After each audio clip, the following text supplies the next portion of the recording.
এখন তোমাদের দ্বিতীয় প্রবলেম যেটা বলছি সেটা না, টাইটেলটা প্রথমে বলি। টাইটেলটা লিখেছি classification of maps in university libraries in Delhi in 2025।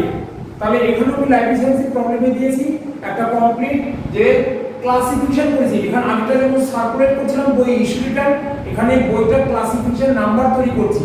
তাহলে এটাও একটা এনার্জি। তাহলে ক্লাসিফিকেশন অফ ম্যাপস, ওখানে বুকস, এখানে maps in university libraries in Delhi in 2025।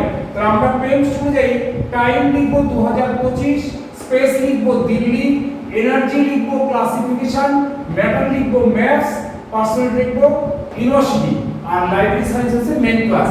তাহলে আবার সেম ফর্মুলা জিনিস, কাছে formula 2p semicolon n colon e comma 2p। এইবার অ্যানালিসিসে library science main class number 2 এখান থেকে পেলাম। তারপর ইউনিভার্সিটি লাইব্রেরি ফসিং p 34, আমরা লাইব্রেরি সায়েন্সের যে মেইন ক্লাস আগে দেখালাম সেখান থেকে পেয়েছি ফসিং p, সেখান থেকে library science university library number দেয়া আছে 34। নেক্সট হচ্ছে ম্যাপস হচ্ছে ম্যাটার, এটা আমরা পেয়েছি 17। কোথা থেকে পেয়েছি সেখানে বলে দিলাম to be got by main class general bibliography.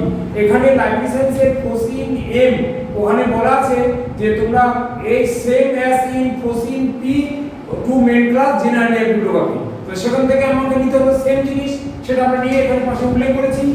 Next হবে ক্লাসিফিকেশন, যেটা এনার্জি আমরা লাইব্রেরি সায়েন্সের ফসিং e তার মধ্যে থেকেই পাবো, সেইখানে নাম্বারটা পেয়েছি ক্লাসিফিকেশন নাম্বার 51। এবং লাস্ট হচ্ছে স্পেস দিল্লি, এখানটা আমরা সেন্ট্রাল স্টেট, ওখানে নাম্বার দেয়া আছে 4451, আমরা সেখান থেকে 4451 নাম্বারটা আমরা লিখলাম, ব্যাক দিলাম to be got by GD. Space আইসোলেটে গিয়ে আমরা ওখানে সার্চ করলে ইন্ডিয়া তার বিভিন্ন state south, east, west, north এইভাবে ভাগ করা আছে, সেখান থেকে আমরা দেখে আমরা দিল্লির নাম্বারটা ওখানে উল্লেখ করেছি। নেক্সট হচ্ছে টাইম আইসোলেট থেকে সেম জিনিস, টাইমে আমরা 2025 পি গ্রুপে পড়েছে, পি গ্রুপে 100 বছর দেয়া আছে 2000 থেকে 2025। তাহলে আমরা প্রথমে পি নেব এবং সেই সালে যে সালটা উল্লেখ আছে তার লাস্ট দুটো ডিজিট নেব। তাহলে এখানে 2025 এর কি নেব, পি তার 25, P25 নিয়েছি। কিন্তু এই তুমি সবসময় আবার রিপিট করছি, স্পেসের আগে ডট বসে, টাইমের আগে ইনভার্টেড কমা বসে, এই দুটো ফ্যাসেট ফর্মুলায় থাকবে না,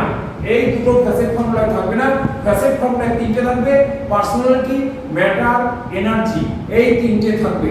তার জন্য আমরা এই নাম্বারগুলো অ্যানালিসিস হওয়ার পর আমরা এখানে নিচে জায়গা আছে লিখেছি therefore the class number is এবার ফর্মুলা অনুযায়ী প্রথমে 2 বসেছে, তারপরে p অনুযায়ী 34, তারপর পাঞ্চুয়েশন মার্কস, m অনুযায়ী বসেছে 17, পাঞ্চুয়েশন মার্ক কোলন দিয়ে আবার পাঞ্চুয়েশন মার্ক কোলন, তারপরে হচ্ছে এনার্জি 51 পেয়েছি, এনার্জি 51 বসিয়েছি, তারপরে স্পেস পেয়েছি 4451, আমরা ডট দিয়ে 4451 বসিয়েছি, আর লাস্টে পেয়েছি সাল 2025 P25 ইনভার্টেড কমা P25।